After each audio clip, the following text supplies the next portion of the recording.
guys and welcome back to my channel सिर्फ IAS। तो दोस्तों, वर्ल्ड हिस्ट्री की विजन IAS की सीरीज को कंटिन्यू करते हुए आज मैं आपके सामने लेकर आई हूँ टॉपिक जो कि है सोशलिज्म इन इंडिया। आइए शुरू करने से पहले चैनल को ज़रूर सब्सक्राइब करिए, बेल आइकन को प्रेस करिए ताकि आपको रेगुलर अपडेट्स मिलती रहें।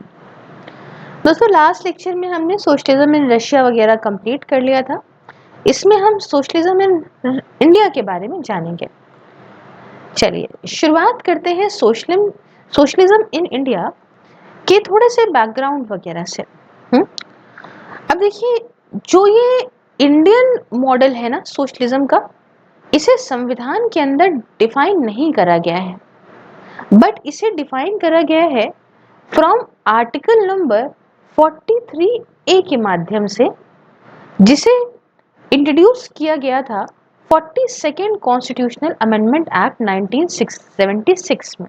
तो आपको मालूम है इंदिरा गांधी के टाइम पे ये एक 42वां जो है कॉन्स्टिट्यूशन अमेंडमेंट हुआ था 1976 में, जिसे मिनी कॉन्स्टिट्यूशन भी कहते हैं। इसमें बहुत सारे अमेंडमेंट्स करे गए थे संविधान के अंदर, और उसी के साथ एक आर्टिकल 43A भी डाला गया था, जिसके बारे में मैं बताती हूँ। तो इसके माध्यम से आया और ये एकदम क्लियर था कि सोशलिज्म एज इन्विसाज्ड बाय प्रीएम्बल, इसके अंदर पार्टिसिपेशन होगा वर्कर्स का इंडस्ट्री के मैनेजमेंट में, और कॉन्सिक्वेंटली प्रॉफिट शेयरिंग वर्कर्स के साथ होगी।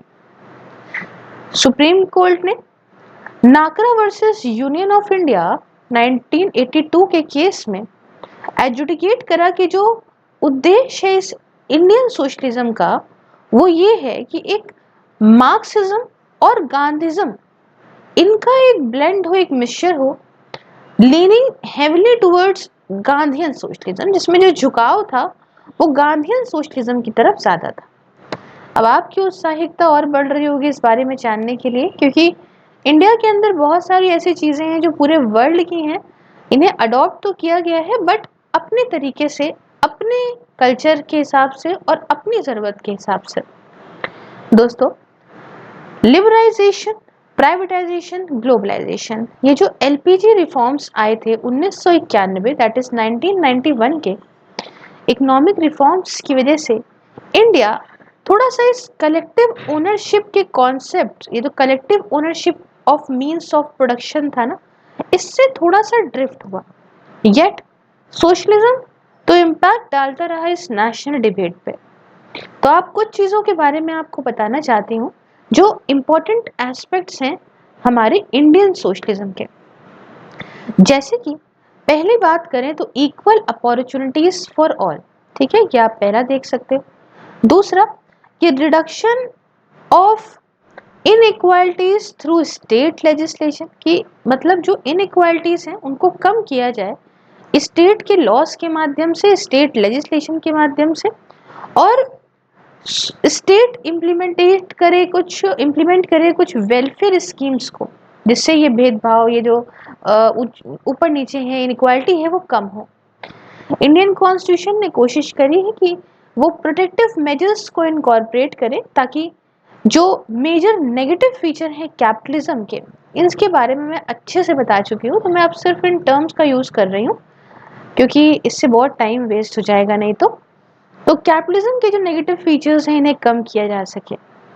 चाइल्ड लेबर, फैक्ट्रीज के अंदर माइंस और दूसरे कोई खतरनाक कामों में बच्चों का एम्प्लॉयमेंट जो कि 14 वर्ष से कम है, इसे बैन करता है हमारा आर्टिकल नंबर 24, और minimum wages act 1948 is in place, जो सिक्योर करता है सिक्योरिटी को लाइवलीहुड की इन वर्कर्स के। तीसरी बात कि prevention of concentration wealth in the society through state regulation and laws. अब ऐसा भी ना हो कि सारा अमीरियत कुछ ही लोगों के हाथ में चली जाए। उसके साथ चौथी बात कि public control over important areas of economy, जो इम्पोर्टेंट एरियाज उसमें पब्लिक कंट्रोल हो, एक स्ट्रॉन्ग पब्लिक सेक्टर खासकर हैवी इंडस्ट्री में और दूसरे कैपिटल इंटेंसिव एरियाज में बहुत मददगार साबित होगा अगर ये चीज़ें सरकार के पास में होंगी। इसके बाद फोकस हैवी इंडस्ट्रीज और मैकेनाइजेशन पे, जिससे देश आगे बढ़े। और इंडिया ने कोशिश करी कि हम एक प्रोग्राम फॉर लैंड रीडिस्ट्रीब्यूशन को इम्प्लीमेंट करें जमींदारी को बैन करने के बाद। उसी के साथ हमने कोशिश ये भी करी कि हम इम्प्लीमेंट करें collectivisation of agriculture cooperative farming के माध्यम से। इस कोऑपरेटिव फार्मिंग के अंदर जो पीजेंट्स होते हैं, किसान होते हैं, वो अपनी मर्जी से खुद को ऑर्गेनाइज करते हैं कोऑपरेटिव्स में फार्मर्स के, मतलब सब एक साथ आके मिलजुल के काम करते हैं अपनी अपनी ज़मीन को यहाँ पे सबमिट करके कलेक्टिव फार्मिंग के लिए, कि जैसे हम भी तुम भी ये सब एक साथ आए अपनी अपनी ज़मीनों को एक बड़े लेवल पे यहाँ पे जब उसमें फार्मिंग होती है तो बड़ा फायदा होता है, भारी मात्रा में सीड्स खरीदते हो आप, फर्टिलाइजर्स खरीदते हो, सब कुछ सस्ता पड़ता है। ठीक है, और ये अपने लीगल राइट अपने पास रखते हैं बट जॉइंटली कल्टीवेट करते हैं जमीन को। कोऑपरेटिव बॉडी फार्मर्स को क्रेडिट अच्छा प्रोवाइड करती है, अच्छे सीड्स फर्टिलाइजर जैसे मैंने बताया जो अफोर्डेबल नहीं हो पाते इंडिविजुअल फार्मर्स को, वो यहाँ पे मिलते हैं। बट कोऑपरेटिव फार्मिंग भारत के अंदर एक वॉलंटरी ड्राइव है, मतलब अपनी मर्जी से ये किसान करते हैं। वही जगह यूएसएसआर में ये पीजेंट्स को फोर्स किया जाता था कि अपनी लैंड्स को दीजिए कलेक्टिव फार्म्स के फेवर में। तो इंडिया सोचिए अब कितना अच्छा था, और है भी। इंडिया सिर्फ और सिर्फ पार्शली सक्सेसफुल रहा क्योंकि कुछ सेक्शंस काफी शक में होते थे that in the time farmers अपने जो है ऐसा ना हो जाए कि अपनी लैंड ओनरशिप को लूज कर दे, इसलिए कुछ इन सब चीज़ों के लिए आगे नहीं बढ़ते थे कोऑपरेटिव फार्मिंग के लिए। साथ में एग्रीकल्चर एक स्टेट सब्जेक्ट होता है, आपको मालूम है, इसलिए अलग अलग स्टेट अलग अलग वर्जन अपना कोऑपरेटिव फार्मिंग का इम्प्लीमेंट करती हैं, अलग अलग सक्सेस रेट होता है दोनों का। ठीक है, नेक्स्ट बात अगर मैं करूं तो इंडियन सोशलिज्म को आप एवोल्यूशनरी और रिफॉर्मिस्ट कह सकते हो दोस्तों। इसके अलावा 8th बात में अगर आपको बताऊं तो हमारे यहाँ का फोकस ये होता है कि हार्मनी रहे इंडिविजुअल के इंटरेस्ट और कलेक्टिव इंटरेस्ट के बीच में। हमने मिक्स्ड इकोनॉमी को अडॉप्ट करा है, दैट इज एक ऐसी इकोनॉमी जिसमें फीचर्स पब्लिक और प्राइवेट ओनरशिप के मिलते हों वेल्थ के। इसलिए आप ये कह सकते हो कि इंडिया के अंदर सोशलिज्म वो है जिसके अंदर कैपिटलिज्म और डेमोक्रेसी दोनों ही एग्जिस्ट करती है। उसके बाद 9th बात ये है कि भाई इंडियन सोशलिज्म को आप डेमोक्रेटिक सोशलिज्म भी कह सकते हो। यहाँ समझने वाली बात ये कि सोशल डेमोक्रेसी यूरोप के अंदर has more in common with the form of socialism in India.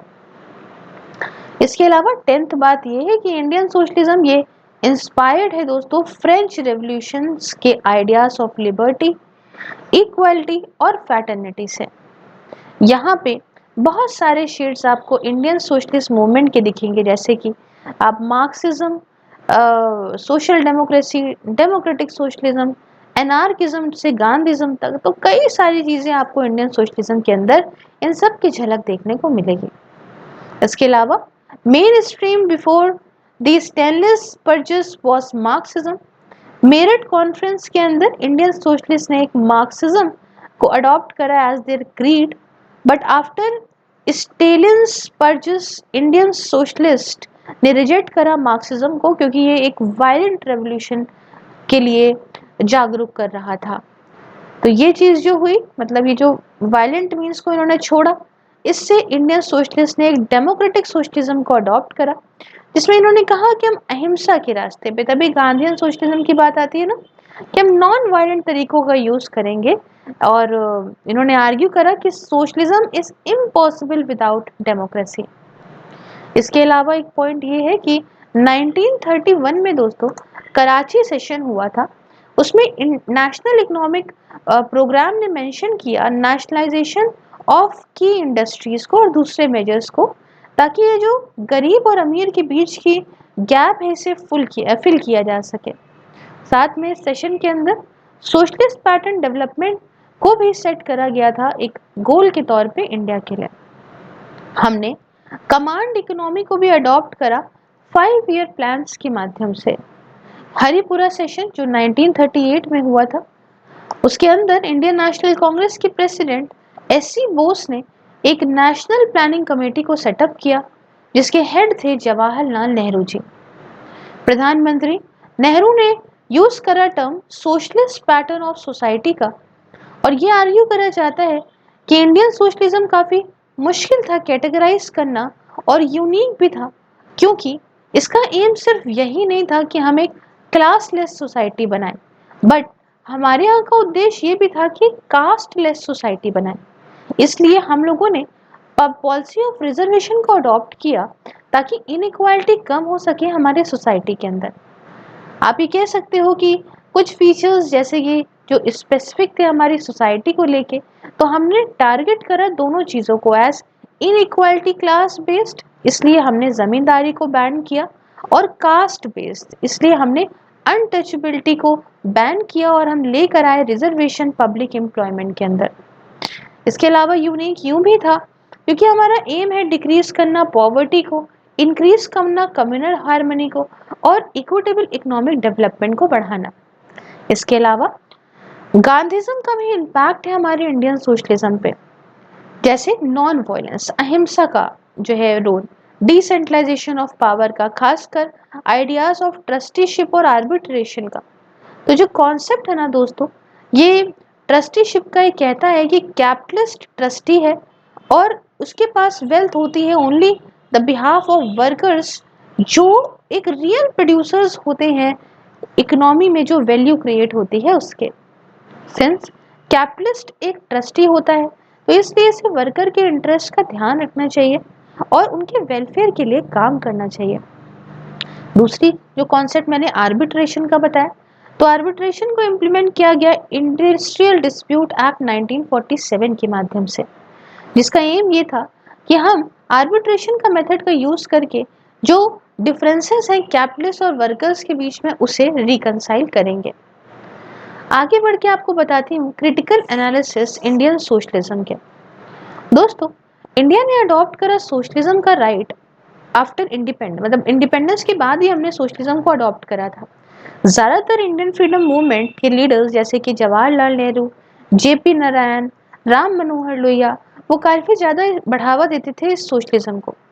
इसलिए सोशलिस्टिक पैटर्न सोसाइटी के वो एक गोल के तौर पे रहे प्लान्ड इकोनॉमी के। इंडिया ने जब कोशिश करी डेमोक्रेसी को टाई करने की with the Fabian kind of collective controls, तो इसकी वजह से रेगुलेशन करा गया इम्पोर्ट पे और एक्सपोर्ट पे, प्रोडक्शन को रोका गया, कर्ब करा गया थोड़ा कंज्यूमर गुड्स का, और लाइसेंसिंग इंडस्ट्रियल सेटअप, मतलब इंडस्ट्रियल्स में लाइसेंसिंग वगैरह का सेटअप किया गया। पॉवर्टी का रिमूवल और अटेनमेंट आत्मनिर्भर भारत का, उसे एक्सेप्ट करा गया दो मेजर टास्क के तौर पे बिफोर द इंडियन स्टेट। साथ में नेहरू जी ने कोशिश करी कि हम कलेक्टिव सेक्टर को और बढ़ावा देंगे और ज़्यादा स्टेट का इंटरफेरेंस बढ़ा के इकोनॉमिक लाइफ में और रिसोर्सेज को मोबिलाइज करके, ताकि एम्प्लॉयमेंट अपॉर्चुनिटीज और बढ़ सकें। दोस्तों, लेकिन 1991 के बाद इंडिया ने लिबराइज करा अपनी इकोनॉमी को under the compulsions of globalisation. इसकी एक अपनी कहानी है। आईएमएफ ने हमें बेल आउट पैकेज दिया था, तो उससे चलते हमने अपनी इकोनॉमी को, वो होता है ना, आईएमएफ कहता है कि भाई कुछ चेंजेस लाइए, तो हमने इस तरह से चेंजेस लाए थे। वो एक अलग कहानी है, बताएंगे आगे बढ़ते बढ़ते। खैर, इंडिपेंडेंस के बाद कदम को कुछ उठाया गया कि हम कुछ बेसिक इंडस्ट्रीज जैसे कि कोल, स्टील, बैंक्स और पावर को नेशनलाइज करें। सरकार ने कुछ प्रोग्राम्स पे चलाए हाउसिंग के लिए, एजुकेशन और पब्लिक हेल्थ के लिए, बट इस तरह का जो सोशलिज्म था वो सिर्फ सोशलिस्टिक तभी था to the extent that state redistribute करती कुछ रिसोर्सेज को, एंड इसलिए आप सोशलिस्टिक इसको नहीं कर सकते, कह सकते थे क्लासिक सेंस में अपने टर्म के। यहाँ पे कोई डाउट वाली बात नहीं थी कि जो सोशलिज्म है वो बहुत ज़रूरी है, बट मेयर सिर्फ ये प्रोविजन सर्विसेज की और सरकारी रेगुलेशन की इकोनॉमी के अंदर, इसकी वजह से ही सिर्फ सोशलिज्म ना हो पाता। सेंट्रलाइज्ड प्लानिंग इसे अडॉप्ट करा गया इंडिया के अंदर, इससे एक यूनिफॉर्म सिस्टम बना इकोनॉमिक डेवलपमेंट का, वो पूरी तरह से अगर देखें तो नहीं ध्यान दिया गया है ना, which does not fully take into account, मतलब ये पूरी तरह से अपने जो वेरिएशंस थे इंडिविजुअल एस्पिरेशंस के, इन्हें ध्यान में नहीं रखता था। इसके अलावा डिसेंट्रलाइजेशन पॉलिटिकल पावर का इसलिए काफ़ी इम्पोर्टेंट था अगर हमें सोशलिज्म के उद्देश्य को देश के अंदर पूरा करना है। ये रियलाइज करा गया कि पब्लिक ओनरशिप और इकोनॉमिक सब्सिडीज सिर्फ बड़े बड़े कॉरपोरेशंस को मदद करेंगे अपने प्रॉफिट्स को और बढ़ाने में। इन्होंने रिड्यूस करा रिस्क बिजनेस कंपटीशन का। इवन जो सिस्टम थे प्रोग्रेसिव टैक्सेशन के, इन्हें भी कहा गया कि ये सुपर रिच के फेवर में है ओवर द वेज अर्नर, कि भाई ऑब्वियस सी बात है अगर ऐसा होगा तो कैसे चलेगा। तो इस तरह का सिस्टम कंट्रीब्यूट कर रहा था बहुत ही छोटा, बहुत ही कम to redistribution of wealth to the super rich among the masses India के अंदर। इसलिए सोशलिज्म को ट्रांसफॉर्म करा गया यहीं पे ही before it set out to achieve its goal in reality. Perhaps socialism have to be balanced between liberalism on one hand and Marxism on the other। अब यहाँ पे समझिएगा थोड़ा सा एक चीज की थीम के नाम से यहाँ दिया गया है। देखिए दोस्तों, स्टेलिज्म एक पॉलिसी थी कि किस तरह से हम डेवलप करें एक कम्युनिस्ट सोसाइटी को, ठीक है, और कंसीव और इम्प्लीमेंट करा गया था जोसेफ स्टालिन के द्वारा। ऑफिशियली एडेड थे ये मार्क्सिज्म लेनिज्म से। स्टेलिस्ट पॉलिसी सोवियत यूनियन के अंदर ये था, जैसे रैपिड इंडस्ट्रियलाइजेशन होना, फोकस हैवी इंडस्ट्रीज पे, सेंट्रलाइजेशन पे स्टेट का, और कलेक्टिवाइजेशन एग्रीकल्चर का। तो रिप्रेसिव पॉलिटिकल एक्शंस जो लिए गए थे स्टेलिन के द्वारा, स्टेलिज्म जिसे कहते हैं, तो एक नेगेटिव या आप पेरोगेटिव सेंस ले लीजिए, ठीक है, एक नेगेटिव सेंस में स्टेलिज्म को यूज करा जाता है। आइए थोड़ा समझाती हूँ यहाँ पे। स्टेलिज्म, जोसेफ स्टालिन को अपॉइंट किया गया जनरल सेक्रेटरी के तौर पे पार्टी के सेंट्रल कमेटी के अंदर 1922 में। बट स्टेलिनिज्म की शुरुआत हुई 1929 से, जब स्टालिन ने सारी पावर अपने हाथ में रख ली, डिफीट करके ट्रॉट्स्की को और दूसरे लीडर्स को इन द पावर स्ट्रगल जो कि हुआ था लेनिन की डेथ के बाद 1924 में। मैंने आपको ये बताया है पास्ट में कैसे डेथ हुई, क्या हुआ, उसके बाद क्या चीजें हुई। अब कहानी और आगे बढ़ती है, और क्या चैलेंजेस थे स्टालिन और के सामने और क्या रहे उनके सॉल्यूशंस। तो जब स्टालिन पावर में आए तो रशिया 4 मेजर चैलेंजेस से जूझ रहा था। पहली तो वहां पे फूड की शॉर्टेज थी, दूसरा मिलिट्री एकदम बेकार थी, पुअर इंडस्ट्री, और साथ में जो कैपिटलिस्ट वेस्ट था उसका इन्फ्लुएंस बहुत बढ़ रहा था। तो स्टालिन ने कोशिश करी कुछ चीज़ों से डील करने के लिए इन चैलेंजेस से कुछ तरीके से, जैसे कि इन्होंने 5 ईयर प्लान्स को इंट्रोड्यूस करा जिसका फोकस था हैवी इंडस्ट्रीज पे। दूसरा, नेशनलाइजेशन करा इंडस्ट्रीज का। तीसरा, अबैंडन करी न्यू इकोनॉमिक पॉलिसी इन 1929। चौथा, कलेक्टिवाइजेशन एग्रीकल्चर का किया, वायलेंट अफेक्शन ऑफ कोलाक्स से, दैट इज बिग और रिच पीजेंट से, और इंट्रोडक्शन किया टोटलिटेरियन रिजाइम का। इसमें आप कहते हो कि ज़्यादा यूज सीक्रेट पुलिस का था, by killing any voice of dissent, जो खिलाफ हुआ उसको मार डालो। ट्रॉट्स्की एक इंपॉर्टेंट अलाय थे लेनिन के, जिन्हें डिपोर्ट आउट कर दिया गया उठा के रशिया से।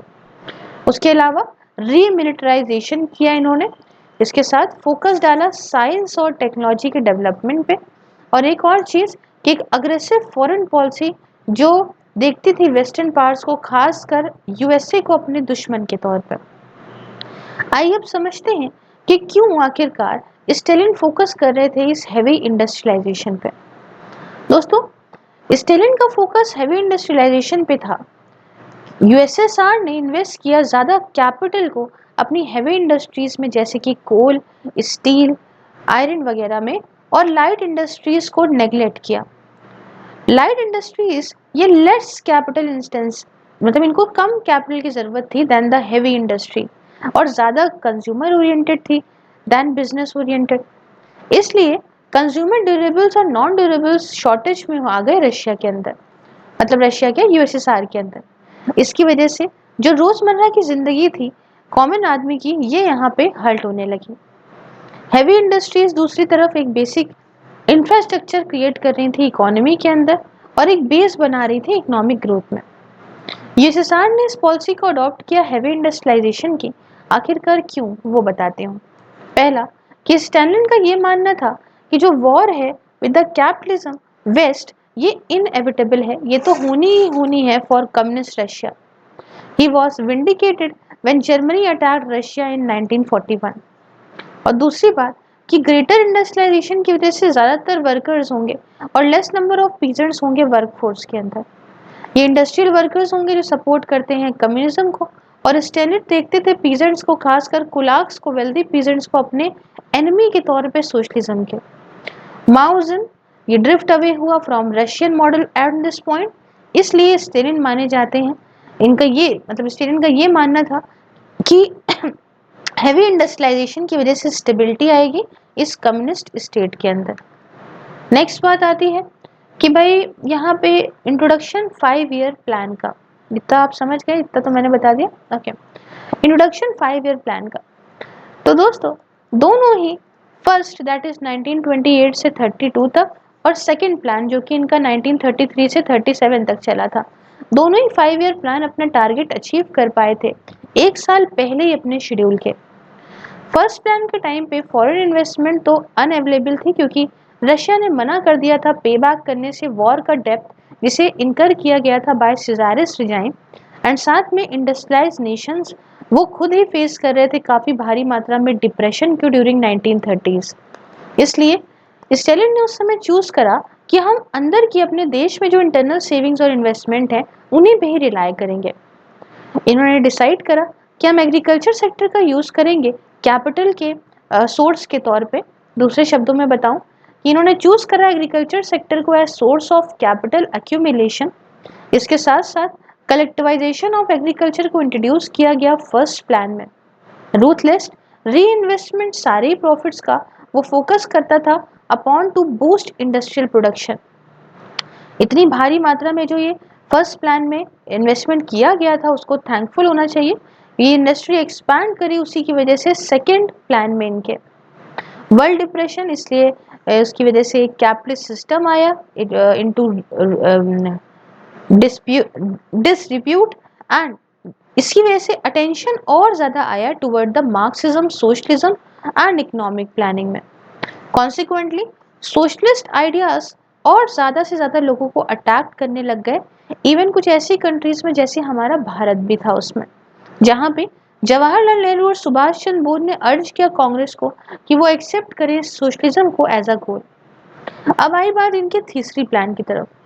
थर्ड प्लान जो कि इनका 1938 से 41 तक चला, इसमें स्पेशल फोकस इनका आर्मामेंट सेक्टर पे था क्योंकि अब यूरोप ड्रू कर रहा था ever closer to the continental war. उसके बाद इनका फोर्थ प्लान आया 1945 के बाद से। इसका फोकस था रिकंस्ट्रक्शन करना after the war with the aid of German war reparations, and minimum focus रखा गया क्रिएट करने के लिए किसी भी नई फैसिलिटी को। उसके साथ फिफ्थ प्लान आया जो कि 1951 से 55 तक चला। इसका भी फोकस था हैवी इंडस्ट्रियलाइजेशन पे और ट्रांसपोर्टेशन पे। आइए कुछ जनरल एस्पेक्ट्स को जानते हैं इन प्लान्स के। पहला तो ये कि इनका फोकस था हैवी इंडस्ट्रीज पे एंड ये क्वाइट सक्सेसफुल भी रहा। मतलब हंड्रेड्स ऑफ फैक्ट्रीज जो हैं इनको सेटअप किया गया एरिया में जो कि ईस्ट थे यूराल माउंटेन्स के, ताकि एक इम्प्रेसिव ग्रोथ को रिकॉर्ड भी करा गया हैवी इंडस्ट्रीज सेक्टर की। बट दूसरे सेक्टर्स जैसे एग्रीकल्चर सेक्टर वो यहाँ पे अंडर परफॉर्म रह गए। इसके अलावा बहुत सारे हाइड्रो पावर प्लांट्स को भी सेटअप किया गया, ऑयल रिफाइनरीज को भी सेटअप किया गया oil rich region of Caucasus में। डोमेस्टिक सोर्सेज इन्वेस्टमेंट के भी डिप्लॉय करे गए और प्रमोशन किया गया एजुकेशन और वर्कर्स का। साथ में एक्स्ट्रा फोकस डाला गया एफिशिएंसी में बाय यूजिंग टेलरिज्म प्रिंसिपल, जो ये कहते थे आर्ग्यू करते थे for breaking the work into specific parts executing each part with maximum efficiency. ठीक है, बड़े से काम को आप छोटे छोटे पार्ट में डिवाइड कर दो और हर पार्ट को अपनी मैक्सिमम एफिशिएंसी के साथ करो। वर्कर्स जिन्होंने जो रिकॉर्ड करते थे आउटपुट्स को जो अचीव करते थे, इन्हें स्टैकहेनोविट्स बोला जाता था। ठीक है, ये यहाँ पे नाम लिखा हुआ है तो घबराइएगा नहीं। क्लियर है? सोशल सिक्योरिटी वो अवेलेबल थी to the masses by mid 1930s। आइए आगे लेके चलते हैं कलेक्टिवाइजेशन ऑफ एग्रीकल्चर 1929 की तरफ। दोस्तों एम कलेक्टिवाइजेशन ऑफ एग्रीकल्चर के वो थ्री फोल्ड थे। पहला, इम्प्रूव करना एग्रीकल्चर एफिशिएंसी को और एक्सेस वर्कर्स को डाइवर्ट करना एग्रीकल्चर सेक्टर से इंडस्ट्रियल सेक्टर की तरफ।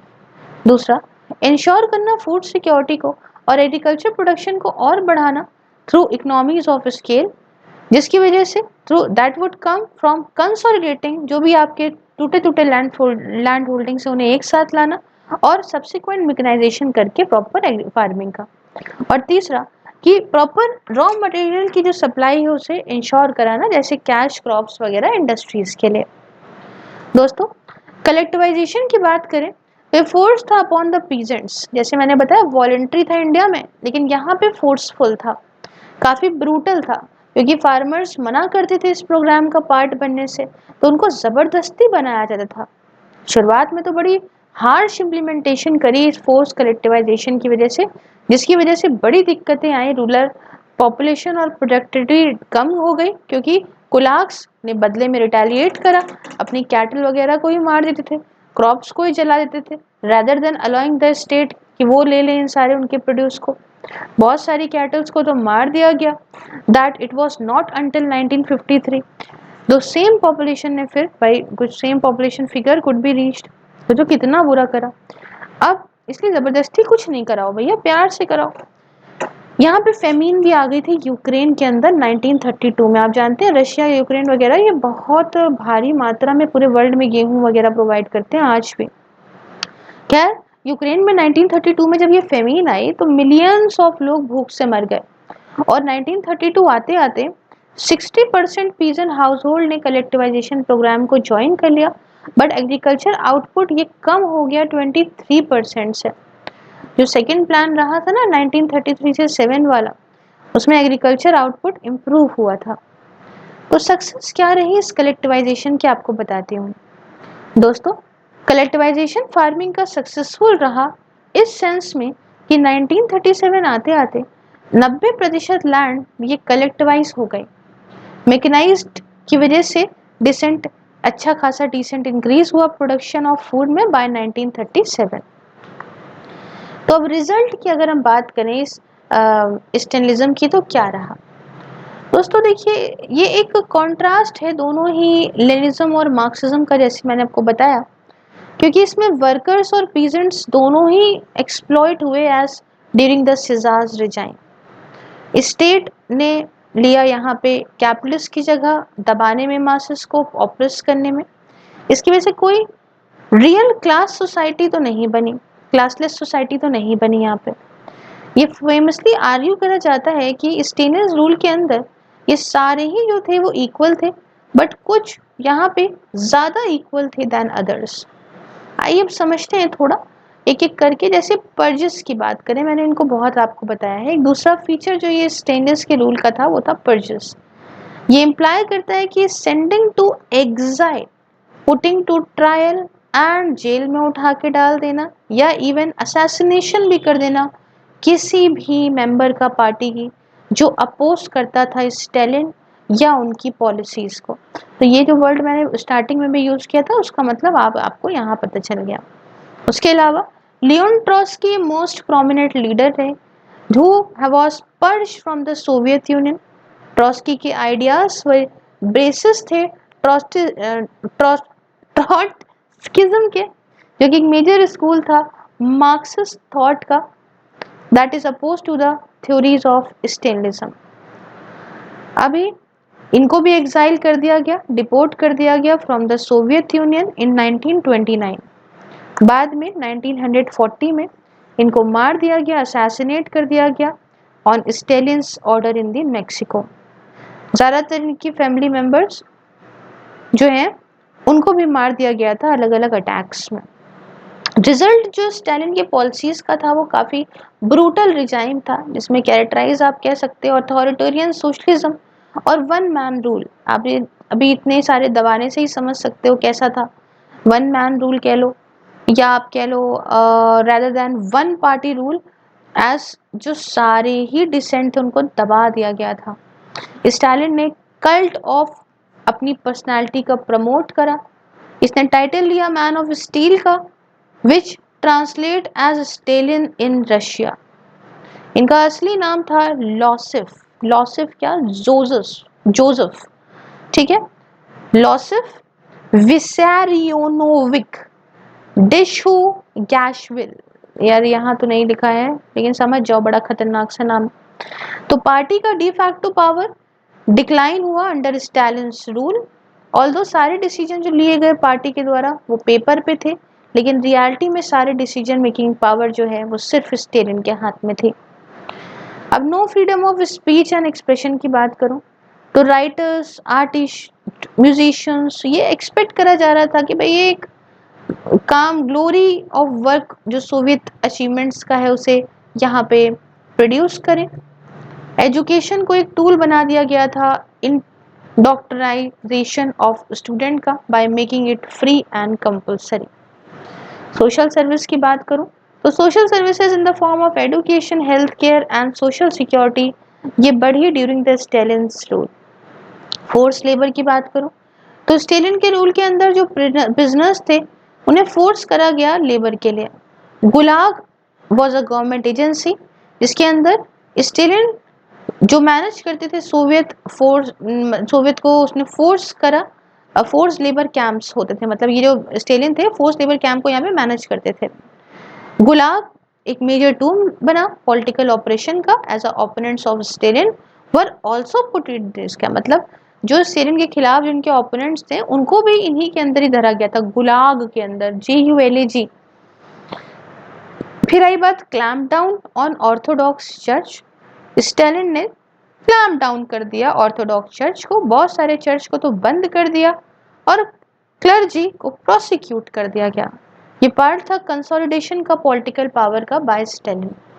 उसके अलावा जीरो टॉलरेंस अगेंस्ट सेपरेटरिज्म।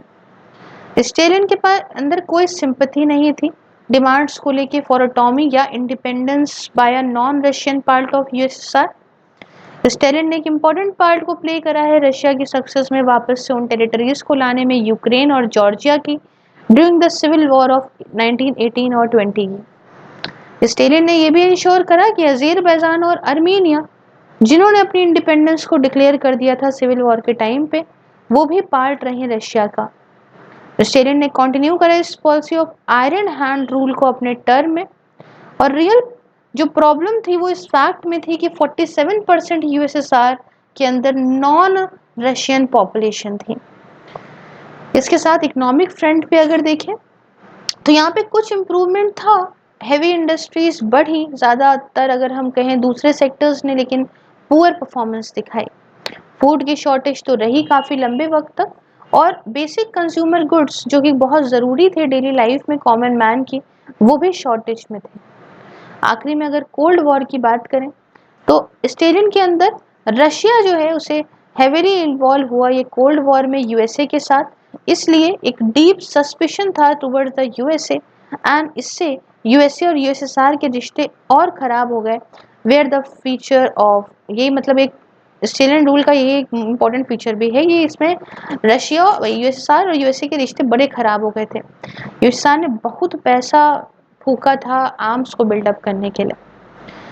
अच्छा, स्टेलिन ने ये आर्ग्यू करा कि पीसफुल कोएग्जिस्टेंस अगर वेस्ट के साथ जो है वो इम्पॉसिबल है, हो ही नहीं सकती जब तक के लिए एक फाइनल विक्ट्री ना हो जाए, विक्ट्री हम ना ले लें इस कैपिटलिज्म के ऊपर। तो हम कोल्ड वॉर को अलग तरीके से डिस्कस करेंगे, है ना, इंपॉर्टेंट एस्पेक्ट्स कोल्ड वॉर के क्या है चीज़ें, तो हमने सब यहाँ पे कर लिया। आटो नाटो की बात हम करते रहेंगे। नेक्स्ट वाले लेक्चर में हम डीइंडस्ट्रियलाइजेशन के बारे में समझेंगे और उसकी की थीम भी समझाएंगे। Thank you so much for watching. अच्छा लगा तो लाइक शेयर सब्सक्राइब करिएगा। वर्चुअल लाइब्रेरी के नाम से मेरा एक बहुत अच्छा इनिशिएटिव चल रहा है, उसे जुड़न चाहिए, लिंक डिस्क्रिप्शन में है, पढ़िए अच्छे से, अच्छा लगे तो ज्वाइन करिए। ज्वाइन करके मैं चैनल को कई सारे पर्क्स को भी आप इंजॉय कर सकते हैं। इसके अलावा यहाँ पे फेसबुक पे वीडियोस तो मिलेंगी ही, इसके अलावा MCQs अटेंड कर सकते हैं आप मेरे इंस्टाग्राम पे, टेलीग्राम पे आप PDF MCQ मोटिवेशन सब कुछ पा सकते हैं, तो हर जगह फॉलो ज़रूर करिएगा। Thank you so much for watching. जल्दी मिलती हूँ नेक्स्ट वीडियो में। जय हिंद, जय भारत।